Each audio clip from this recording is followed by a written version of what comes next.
राष्ट्रीय स्वयं सेवक संघ यानी आरएसएस अपना शताब्दी वर्ष मना रहा है। 25 अगस्त से आरएसएस प्रमुख कई दिनों के लिए ब्रिटेन, कनाडा और अमेरिका की यात्रा पर। आरएसएस के एक पदाधिकारी ने इस यात्रा के 3 उद्देश्यों का जिक्र किया है और क्या उद्देश्य है उस पर भी चर्चा करेंगे। और हिंदू के भलाई के लिए जा रहे हैं, कौन से हिंदू ये बताया नहीं। उस 3 उद्देश्यों में जाति शब्द का कहीं उल्लेख नहीं है। अल्पसंख्यकों पे जो अत्याचार हो रहा है यहाँ पर, उस पे आरएसएस की चुप्पी है, उसका कोई उल्लेख नहीं है। लेकिन अमेरिका में मोहन भागवत का विरोध भी होने लगा है। एक संगठन है जिसका नाम है US commission for international religious freedom ने इस यात्रा का विरोध किया है और आरएसएस को भारत में अल्पसंख्यकों पर अत्याचार करने वाला संगठन करार दिया है। इस संगठन ने आरएसएस पर प्रतिबंध लगाने और अमेरिका में सरकार की ओर से उच्च स्तरीय मुलाकात या राजनयिक डिप्लोमेटिक सम्मान नहीं देने की मांग की है कि कोई स्पेशल ट्रीटमेंट नहीं होना चाहिए। इस यात्रा के क्या है मायने, क्या जेन जी का जो प्रोटेस्ट हुआ है उसके संदर्भ में ये है, क्या इसके मायने हैं, इस एपिसोड में इसी पे चर्चा होगी। हमारे साथ शमसुल इस्लाम साहब है, लगातार आप सुन रहे हैं अम्बेडकरनामा पर। चलते हैं उन्हीं के पास और जरा समझते हैं कि 100 वर्ष आरएसएस मना रहा है और विदेशों में जाकर ये क्या करने वाले हैं। जी स्वागत है सर। जी, विदेशों में जाकर डॉक्टर रतनलाल ये कोशिश करेंगे कि इनका जो विभत्स, जो शर्मनाक, जो मुजरिमाना चेहरा है उस पर ये कोई लीपापोती कर सकें, पर वो हालात इनके द्वारा खराब इतने कर दिए गए हैं देश के कि वो लीपापोती मुमकिन नहीं है। मैं एक बात जिससे शुरू करना चाहता हूँ ये है कि आरएसएस आज इस देश में और दुनिया में जो फंसी हुई है, ये प्रोग्राम अगर उनके बस में होता तो ये टाल देते। असल में ये 1-1.5 साल पहले से प्रोग्राम बन गया जो इनको अनाउंस करना पड़ा। अगर इसको रद्द करते तो बहुत भद पिटती इनकी आरएसएस के अंदर। ये जो सारे प्रोग्राम जो बुकिंग होते हैं, इनका जो सारा होता है, ये ऐसा नहीं है कोई 10-15 दिन पहले तैयार हुए हैं। ये बहुत पहले से तैयारी हो चुकी है और ये चाहते हुए भी इस प्रोग्राम को रद्द नहीं कर पा रहे हैं। और देखिए कि दुनिया का सबसे बड़ा झूठ बोलने वाला, धोखा देने वाले संगठनों में से एक है। हम कब से कह रहे हैं इसको, आप इस बात को कब से कह रहे हैं कि इनसे बड़ा बेईमानों का, इनसे बड़ा डली फेंक एक होता है जो सोने के रंग किया हुआ एक डली बाजार के अंदर फेंक देते हैं और उसको वो फिर फंसाकर उसको सोने के तौर पर बेचने की कोशिश करते हैं और बहुत सारे लोग बेवकूफ बनते हैं, लेकिन बहुत सारे लोग इन डलीबाजों को पकड़वा भी देते हैं। तो ये इनके साथ यही होने जा रहा है। और मतलब आप हंसे रोए क्या करें कि ये जो इसके जो टॉपिक है, जो विषय है, यूनिवर्सल वननेस सेलिब्रेशन, सार्वभौमिक एकता का उत्सव, सारी दुनिया की एकता का जश्न। डॉक्टर रतनलाल जी, सबसे पहला सवाल है, असल में मैं 3-4 दिन से लगातार अमेरिका के जो मुख्तलिफ संगठन हैं उनसे रिक्वेस्ट कर रहा हूं कि आप वो आए ना आए, किसके इनविटेशन पर आया है, क्या हुआ है, उस सब को मुद्दा बनाए बिना हमने कुछ सवाल उनके सामने रखने चाहिए। और अमेरिका में लोगों के बीच में जिस फोरम पर भी हम जा सकते हैं उसका हम इस्तेमाल करें ये सवाल उठाने के लिए।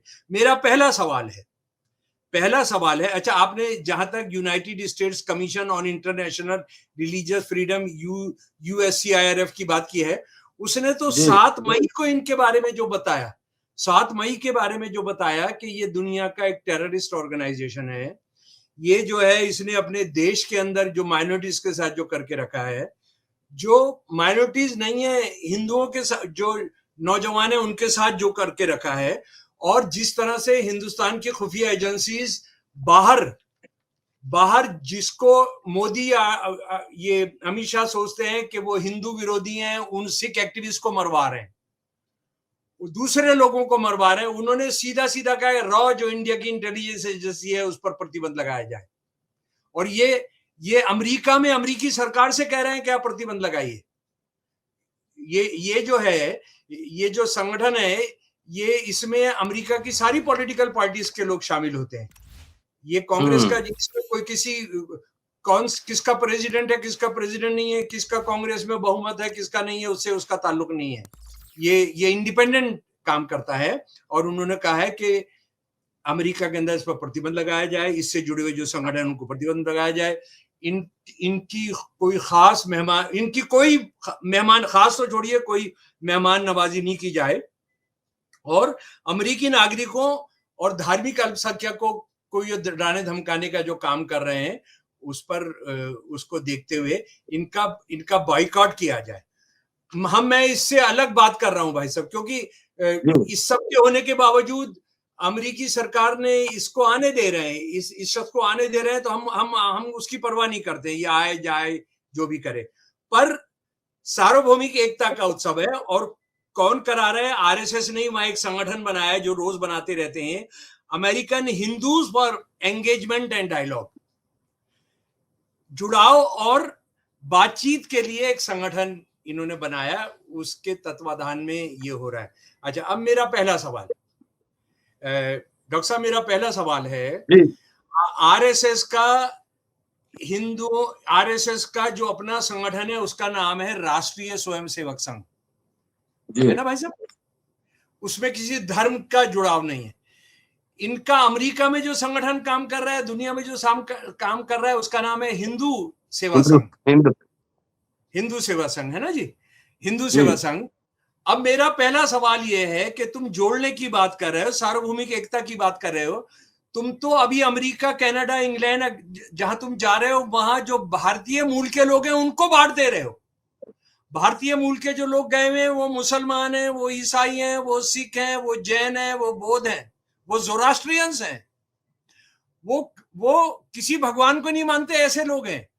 तो आप जो है, आप हिंदू सेवा संघ और हिंदू जुड़ाव और बातचीत का जो डायलॉग का जो है उसके लिए आप कर रहे हो, तो सच्ची बात यह है कि आप कालक पोत रहे हो एकता, सारी दुनिया की एकता को, ह्यूमन सिविलाइजेशन की एकता पर आप कालक पोत रहे हो। दूसरी बात है कि आप जो है, क्या जो भारत है, जो हिंदुस्तान है, जो डेमोक्रेटिक सेकुलर हिंदुस्तान है, पॉलिटी अभी है, अभी बदला नहीं है, अभी वो लागू है, उसी की आप शपथ लेकर, आरएसएस का जो कैडर है, मोदी और अमित शाह, वो राज कर रहे हैं उसी की शपथ लेकर। बाबा साहब के नेतृत्व में बना था और दुनिया का पहला संविधान है जिसमें फ्रेटर्निटी शब्द रखा है, इंसानियत, हमारे इंसानी रिश्ते जो है वो सबसे ऊपर है। उसको, क्या आप उस संविधान को मानते हो? आप सारी दुनिया की एकता की बात कर रहे हो, आप उस संविधान को मानते हो? आपने उस संविधान सभा ने जिस दिन पास किया उसके 4 दिन के बाद, आपने 4 दिन के बाद अपने मुखपत्र के अंदर लिखा कि हमको ये मंजूर नहीं है, हमको जो है आरएसएस जो है वो चाहती है मनुस्मृति। और मनुस्मृति क्या है? मनुस्मृति, आप वहां हिंदुओं को जोड़ने की बात कर रहे हो, आप हिंदुओं के खिलाफ एक संगठन है। मनुस्मृति जो है मुसलमान ईसाइयों के खिलाफ नहीं है, मनुस्मृति जो है हिंदू औरतों के खिलाफ और शूद्रों के खिलाफ है, उनको जानवर का दर्जा भी नहीं देती है। ये मनुस्मृति औरतों के बारे में कहती है, जिसको ये भारत का संविधान बनाना चाहता है मोहन भगवत, जो इनका पाला हुआ जो आदमी है, जो प्रधानमंत्री है, इनका पाला हुआ जो एक आदमी है अमित शाह, जितने गवर्नर हैं, जितने मंत्री हैं, हमारी प्रेसिडेंट मैडम जो हैं, वो सारे के सारे मनुस्मृति को लागू करना चाहते हैं। और मनुस्मृति क्या कह रहा है? मनुस्मृति ये कह रहा है कि जो हिंदू औरतें हैं वो कभी भी आजाद नहीं हो सकती हैं, उनको हमेशा गुलाम बने रहना है। वो इस देश के शूद्रों के जो हिंदू मानते हैं, खुद हिंदू मानते हैं, उनके बारे में ये कह रहे हैं वो कभी आजाद हो ही नहीं सकते हैं। उनको ब्रह्मा ने अपने पैरों से पैदा किया है और उनका काम है बाकी तीनों ऊंची जाति के जो वर्ग हैं उनकी सेवा करना, निर्विकार भाव से, बिना कोई सवाल उठाए उनकी सेवा करना। अगर वो कहीं बराबर में बैठ जाते हैं, तो उनका नीचे का बम काट दिया जाए। अगर वो ऊंची आवाज में बोलते हैं, जबान काट ली जाए। अगर वो उनके कान के अंदर श्लोक, हिंदू स्क्रिप्चर्स के श्लोक चले जाते हैं, तो उनके कान के अंदर उबलता हुआ तेल डाला जाए। और इसी सबसे परेशान होकर बाबा साहब ने हिंदू मत छोड़ा था और ये कहा था कि मैं पैदा तो हुआ था, अब ये मैं पैदा नहीं हुआ। तो क्या इसके बारे में कोई सफाई देगा? क्या वो कहेगा कि मैं क्योंकि सारी एकता की, सारी मानवता की एकता की बात कर रहा हूं, तो हम अपनी गलती मानते हैं कि हम जो है 26 नवंबर 1949 को जो भारत का संविधान पास किया था, उसके खिलाफ जो हमने कहा था, मैं उसको वापस लेता हूं। और 14 अगस्त के दिन एडिटोरियल लिखा इन्होंने अपने अखबार के अंदर कि ये हिंदुओं का देश है, हिंदू परंपराओं का, हिंदू धर्म का, हिंदू विचारों का, हिंदू सभ्यता का, और जो इसको नहीं मानते वो सभी या तो गद्दार हैं, ये राष्ट्रहित के दुश्मन है, या थोड़ी उदारता बरते हैं कहा जाए तो ये इडियट्स हैं। मानेगा गलती है बंदा उस दिन 29 तारीख को ये जहां जुट रहा है, उसके बारे में पीटर फ्रेडरिक, जो बहुत बहादुर आदमी है और अमेरिका की शान है, अमेरिका की वो कॉन्शियस कीपर है अमेरिकी डेमोक्रेसी और लिबरलिज्म के, उन्होंने बताया है कि आज से ये जिस दिन भाषण करेगा वहां पर, उससे 87 साल पहले इसी जगह पर 1937 में नाजी पार्टी ने, 1939 में इसी जगह पर, जो यहाँ पर जो न्यूयॉर्क के अंदर ये मेडिसिन स्क्वायर गार्डन के अंदर जो 5000 आरएसएस वाले अपने हिंदू आतंकवादी वहां जुटा रहे हैं, वहां पर नाजी पार्टी ने भी क्या वायदा करके किया था कि हम अमरीकीपन को बढ़ावा देने के लिए कर रहे हैं। ये वहां पर दुनिया का सबसे बड़ा टेररिस्ट ऑर्गेनाइजेशन का जो सुप्रीमो है, जो उनका उसको चलाने वाला गिरोह का चीफ है, वो किस नाम से जा रहा है? Universal oneness celebration.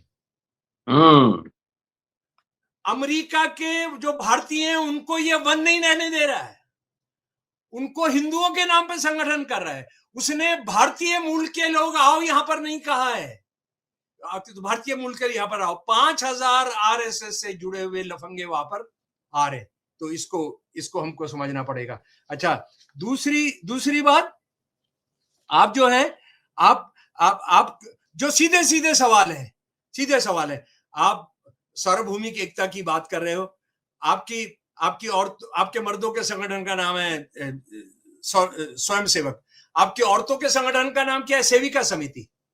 अरे तुम अपनी यहां बराबर नहीं हो, तुम अपनी यहां बराबरी का, तुम अपनी जो आरएसएस की औरतें हैं, जो हिंदुत्ववादी औरतें हैं, तुम उनको गुलाम मानते हो, तुम उनको नौकरानी मानते हो, तुम उनको मेड मानते हो।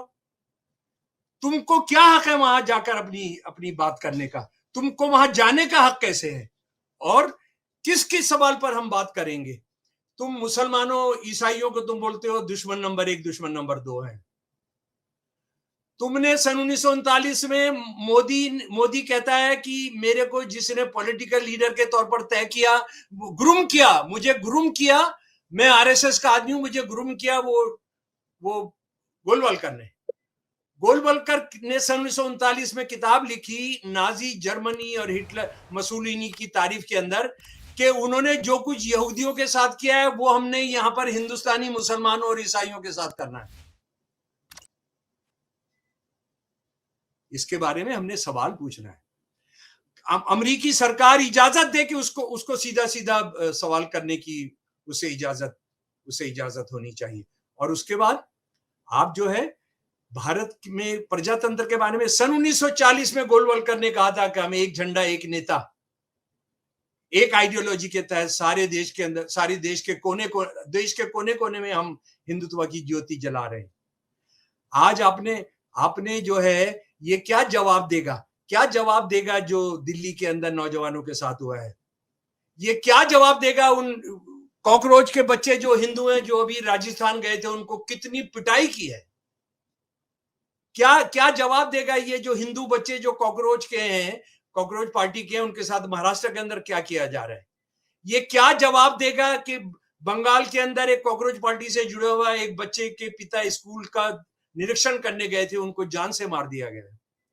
ये क्या जवाब देगा कि इंडिया की बंगाल की एक बहुत बड़ी यूनिवर्सिटी, जादवपुर यूनिवर्सिटी के अंदर जेमिनी दास उस यूनिवर्सिटी के बाहर जो जेमिनी दास का एक वर्क जो करोड़ों रुपए का है, उसको एबीवीपी के गुंडों ने उस पर हमला किया है, 500-600 लोगों ने, और उसको सारी यूनिवर्सिटी को तोड़ा है।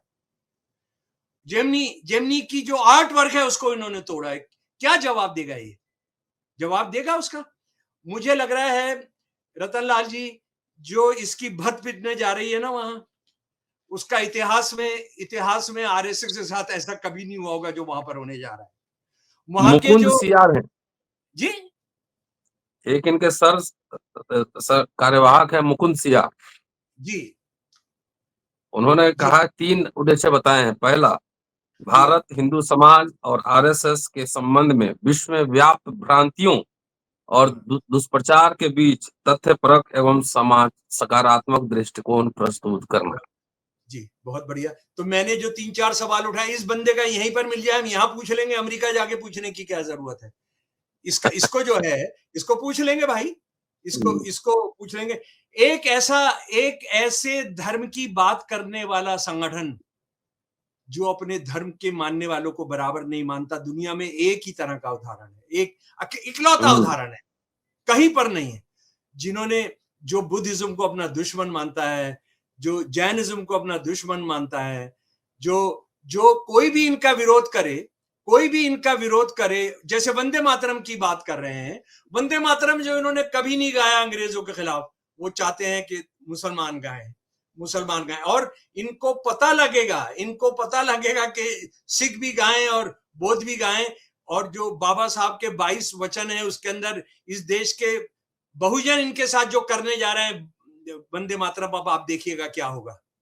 तो अमेरिका, जो मैं फिर कह रहा हूं, अमेरिका जो इसका जाने का है, इनका टल नहीं सकता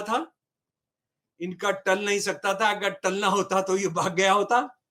इसकी मुश्किल ये है कि ये सालों पहले से प्रोग्राम बनते हैं और ये फंस गए, ये बुरी तरह। दूसरा उद्देश्य बताया उन्होंने कि भारत जी, के ऋषि मुनियों द्वारा दिए गए वसुधैव कुटुंबकम और हाँ, वैश्विक एकता के संदेश को विश्व के विभिन्न समाजों तक पहुंचाना। जी, और तीसरा, विश्व के विभिन्न देशों में रहने वाले हिंदुओं और भारतीय मूल के लोगों के हितों एवं अधिकारों के विषय में वहां के मुख्य धारा समाज से संवाद करना। हिंदुओं और अन्यों, यानी हाँ, अन्यों, सारे भारतीयों के साथ क्यों नहीं? अच्छा, दूसरी नहीं, बात, भारतीय मूल के लोगों के हितों के बारे में वहां के लोगों जो इंडियन। हिंदू और हाँ, भारतीय मूल के लोगों के बारे में ना, हिंदू हाँ, भी कहा है ना, हाँ, हाँ, हिंदू कहा है, तो जैसे हिंदू जी, भारतीय मूल के नहीं है। अच्छा, जो दूसरी बात है बहुत इंपॉर्टेंट है, असल में मैंने देखा नहीं, जी, आरएसएस ने, अरबिंदो ने शुरू किया था कि हिंदू सारे देश पर, ब्राह्मण सारी देश पर राज करेंगे। ठीक है भाई साहब, सारी जी, दुनिया पर ब्राह्मण जो है वो राज करेंगे, और वो राज करने का जो सावरकर की किताब है सन 1923 की, हिंदुत्व, जी, और गोलवलकर की किताब है सन 1939 की, we are our nation defined, वो किताबें हम्म, खत्म ही होती हैं कि जब सारी दुनिया चौपाए पर चल रही थी, हमारे ऋषि मुनि दुनिया पर राज कर रहे थे, हम्म, और हम जो है सारी दुनिया पर राज करेंगे, ये दोनों किताबें खत्म होती हैं। यानी ये बंदा सही कह रहा है कि आरएसएस वाले जो उनका जो हिंदू सारी दुनिया पर राज करेंगे, ये उस मकसद से वहां जा रहा है, लेकिन इसको अपनी औकात पता लगेगी, हम्म, इसको अपनी हैसियत पता लगेगी वहां पर। और मैं इसको बहुत मजबूती से कहना चाहता हूं कि आरएसएस फंसा हुआ है इस वक्त। आरएसएस ना निकल पा रहा है ना उगल पा रहा है। जी, जी, जी, और मैंने जो सवाल उठाए हैं वो वहां उठेंगे ही, वहां लोग उठा जी, ही रहे जी, हैं, जी। लोग तैयारी के अंदर है। जी, चलिए, चलिए सर, बहुत बहुत शुक्रिया। और देखते हैं कि जब वो 3 देशों की यात्रा करेंगे तो किस किस तरह के सवाल उठते हैं, इस पर भी हम चर्चा करेंगे। उनको जाने दीजिए जी, अमेरिका। जी, शुक्रिया, जी, देखते रहिए अम्बेडकर नाम। जी थैंक भाई यू साहब, सर। जी, जय हिंद।